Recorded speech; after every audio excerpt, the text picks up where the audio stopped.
विद्यार्थियों, आज हम अनुराधा मोहिनी जी इनके द्वारा लिखा गया पाठ जहाँ चाह वहाँ राह इसे पढ़ेंगे। इस पाठ में एक गांव की समस्या दिखाई गई है और उस समस्या को उसी गांव के आप जैसे छोटे छोटे बच्चों ने कैसे सुलझा दिया यह बताया गया है। पाठ का जो नाम है जहाँ चाह वहाँ राह, यह एक कहावत है और इस कहावत का अर्थ है इच्छा होने पर मार्ग मिलता है। अब गांव की समस्या क्या थी, बच्चों की इच्छा क्या थी, मार्ग कैसे निकला, यह सब जानने के लिए आइए इस मजेदार पाठ को सीखते हैं। पहला पैराग्राफ है, एसंबा गांव के पाठशाला की घंटी बजी। धुआंधार बरसात हो रही थी। वर्षा के कारण प्रार्थना मैदान पर न होकर कक्षा में संपन्न हुई। उपस्थिति लेते हुए गुरुजी ने देखा कि आज कक्षा में बहुत कम विद्यार्थी है। आज इतने विद्यार्थियों के अनुपस्थित रहने का कारण क्या है? उन्होंने विद्यार्थियों से पूछा। वही नाला गुरुजी, सबने एक स्वर में उत्तर दिया। इस पहले पैराग्राफ में हमें गांव का नाम पता चला और उस गांव की समस्या पता चली। गांव का नाम है एसंबा गांव। इस गांव में एक नाला है जो बरसात में अक्सर भर जाता है। अब बरसात में हर जगह पानी ही पानी होता है। नाले का भर जाना यह एक स्वाभाविक बात है। बरसात में नाले तो हमारे यहाँ भी भरते हैं, परंतु हम तो अनुपस्थित अर्थात अब्सेंट नहीं रहते। एसंबा गांव के उस नाले का और विद्यार्थियों के अनुपस्थित रहने का क्या संबंध है, यह जानने के लिए सेकंड पैराग्राफ पढ़ते हैं। दूसरा पैराग्राफ है, एसंबा गांव के ठीक बीच से एक नाला बहता था। गांव की बस्ती नाले के एक तरफ थी, पाठशाला और खेत दूसरी तरफ थे। बरसात के दिनों में नाले में कई बार 4 से 5 फीट तक पानी भर जाता था। बड़े बुजुर्ग तो किसी तरह अपने गाय बैलों के साथ नाला पार कर खेतों में चले आते, किंतु पाठशाला आने के लिए नाला लांघना विद्यार्थियों के लिए संभव नहीं था। जब जब जोरों की बरसात होती, उस दिन कक्षा में विद्यार्थियों के उपस्थिति पर असर पड़ता। अनेक बार विद्यार्थी पूरे सप्ताह पाठशाला नहीं जा पाते। इसके चलते गांव में बरसात, नाले में भरा पानी, पाठशाला से छुट्टी, एसंबा की यही कहानी, यह गीत गांव में प्रचलित हो गया था।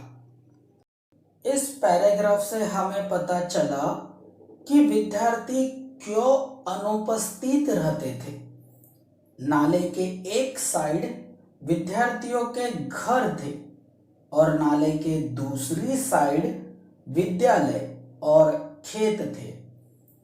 विद्यार्थियों की स्कूल जाने की इच्छा तो थी, उन्हें पढ़ना तो था, परंतु गांव के बीचों बीच बहने वाला वह नाला उनके मार्ग में एक बहुत बड़ा संकट था। संकट इतना बड़ा था कि कभी कभार विद्यार्थी पूरे सप्ताह अर्थात पूरे वीक स्कूल जा ही नहीं पाते थे।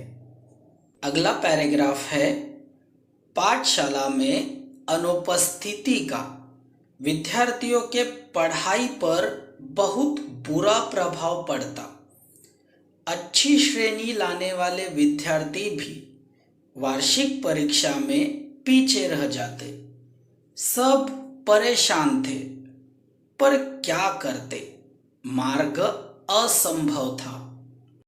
एसंबा गांव के उन बच्चों के लिए मुसीबत कितनी बड़ी थी, आपको इस पैराग्राफ से पता चल गया होगा। उस नाले का और विद्यार्थियों के अनुपस्थित रहने का असर उनके पढ़ाई पर पड़ रहा था, जिस कारणवश अच्छी श्रेणी अर्थात अच्छे नंबर लाने वाले विद्यार्थी भी पीछे रह जाते थे। बच्चे थे, कर भी क्या सकते थे। समस्या बड़ी थी, बच्चे छोटे थे, इसीलिए विद्यालय तक पहुंचने का मार्ग असंभव था। अगला पैराग्राफ है, असंभव में मूल शब्द संभव होता है। यही संभावना एक दिन एकाएक काम कर गई।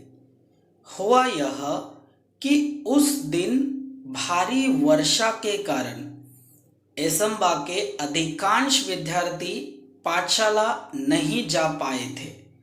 सो दोपहर बाद बरसात थोड़ी रुकने पर चौपाल में बरगद के पेड़ के नीचे चबूतरे पर बैठे वे आपस में बातचीत कर रहे थे।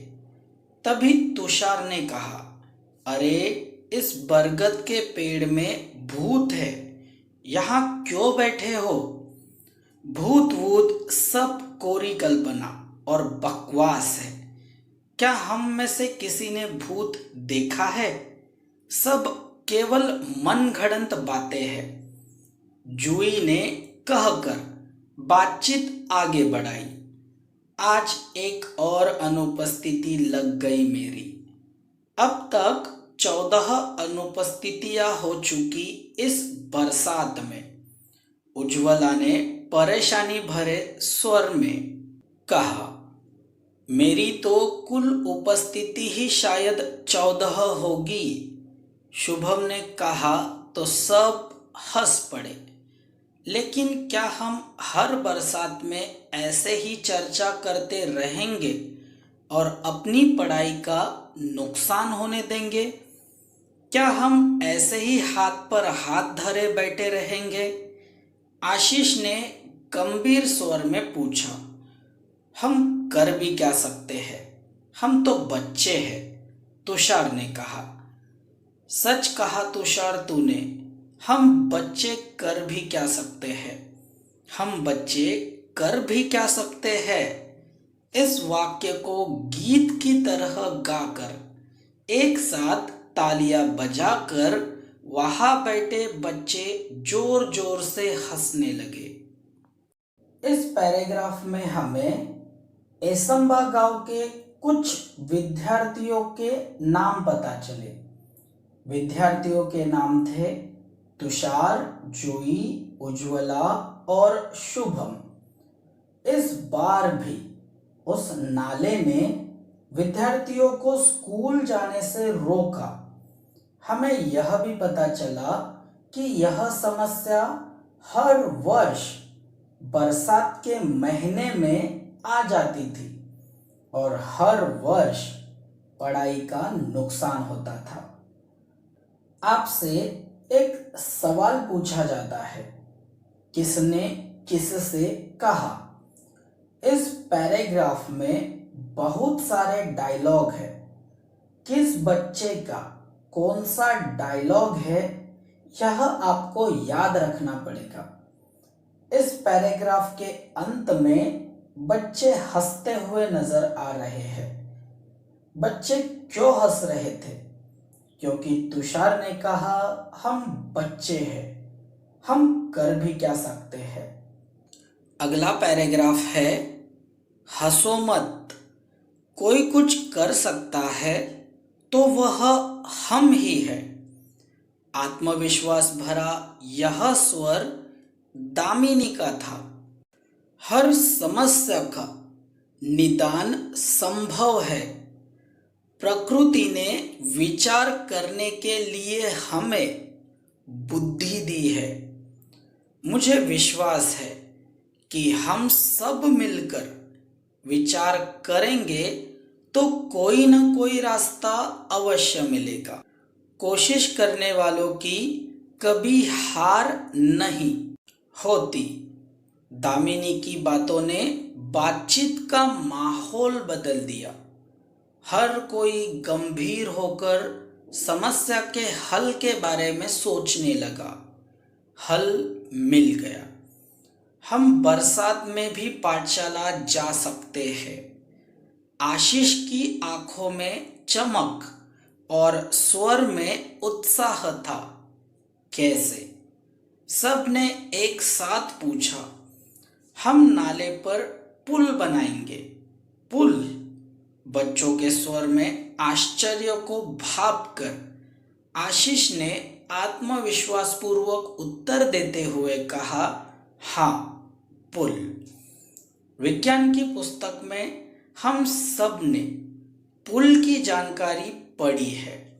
जब कभी शहर गए हैं, बड़े बड़े पुल देखे भी है। अंतर्जाल से हम जानकारी भी प्राप्त कर सकते हैं। गांव का नाला बहुत ज़्यादा चौड़ा नहीं है। हमें लगभग 10 फीट का पुल बनाना होगा। इस पैराग्राफ में हमें 2 और विद्यार्थियों के नाम पता चले। एक दामिनी और दूसरा विद्यार्थी आशीष। दामिनी ने सभी बच्चों को हंसने से रोका और उन्हें इंसानों की शक्ति से परिचय कराया। इंसानों के पास दिमाग नाम की एक अद्भुत शक्ति होती है। दामिनी का कहना था कि इस शक्ति का हम उपयोग करेंगे तो हर समस्या का निदान संभव है। जब सभी विद्यार्थी गंभीर होकर इस समस्या के उपाय के बारे में सोचने लगे, तभी आशीष नाम के विद्यार्थी को नाले पर पुल बनाने का उपाय सूझा। अगला पैराग्राफ।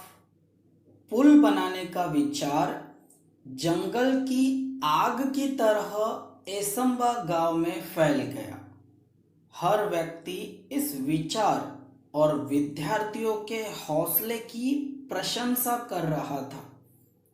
विद्यार्थियों ने छोटे छोटे समूह बनाकर इस प्रकल्प की बारीकियों पर काम करना शुरू कर दिया। सामग्री की सूची बनाई। सामग्री खरीदने के लिए 20-20 रुपए एकत्रित करना आरंभ किया। अब तक पाठशाला के शिक्षक और गांव के लोग भी सहायता के लिए आगे आ चुके थे। देखते ही देखते सामग्री के लिए आवश्यक राशि जमा हो चुकी थी। इन 2 पैराग्राफ से हमें पता चला कि आपको बस शुरुआत करनी होती है। लोग अपने आप आपकी सहायता में जुट जाते हैं। अक्सर लोग सिर्फ सोचते हैं, करते कुछ नहीं है। परंतु यहाँ पर विद्यार्थियों ने सोचा, पुल बनाने की हर छोटी से छोटी जानकारी इकट्ठा की। इतना ही नहीं तो उन्होंने सामग्री खरीदने के लिए खुद से 20-20 रुपए इकट्ठा भी किए। बरसों से चलती आ रही इस मुसीबत को हराने के लिए बच्चों की इतनी मेहनत देखकर गांव के लोग और विद्यालय के शिक्षक भी इनकी सहायता में जुट गए। अगला पैराग्राफ है बुजुर्गों का अनुभव। युवाओं की शक्ति, विद्यार्थियों का उत्साह, सब साथ मिलकर काम कर रहे थे।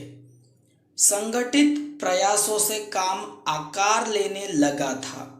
सीमेंट के पाइप खरीदे गए, पत्थर इकट्ठे किए गए, ईंटें आई, बंजर जमीन से मिट्टी खोदी गई। गांव के छगन बाबा नामक एक बुजुर्ग ने प्रचुर मात्रा में रेत उपलब्ध करा दी। पुल बनाने के लिए पूरे गांव के हाथ एक साथ मिट्टी का भराव करने लगे। हर दिन स्वप्न पूर्ति की ओर एक एक कदम बढ़ाने लगा था गांव। अंततः आनंद की वह सुबह भी आ गई। वर्षों की कठिनाई दूर हुई। केवल 15 दिनों में ग्रामीणों और विद्यार्थियों के सामूहिक श्रमदान से पुल बनकर तैयार हो चुका था। पूरे गांव के लिए यह अद्भुत उपलब्धि थी। सभी ने एकता, संगठन और श्रमदान का महत्व भी समझा था। इन पैराग्राफ से हमें पता चला कि ऐसमबाग गांव में नाले की समस्या बरसों से चलते आ रही थी। इस समस्या को खत्म करने की चाहत बच्चों में थी। बच्चों की चाहत को बड़ों का साथ मिला और सबने मिलकर इस समस्या को खत्म कर दिया। इसीलिए कहते हैं, जहां चाह वहां राह। अंतिम पैराग्राफ है, बरसात में इस बार भी नाले में पानी भरा था, पर विद्यार्थी हंसते खेलते पुल से पाठशाला की राह जाने लगे। पुल भी विद्यार्थियों के हौसले को दाद देता, मानो मन ही मन कह रहा था, जहां चाह वहां राह। जूही ने अपने बड़े भाई की सहायता से पुल के उद्घाटन का वृत्तांत बनाया और संगणक की सहायता से शिक्षा निरीक्षक के सामने प्रस्तुत किया। इस अंतिम पैराग्राफ में वही समस्या वापस एक बार आ चुकी थी, परंतु इस बार विद्यार्थियों के हौसले के आगे वह समस्या हार गई।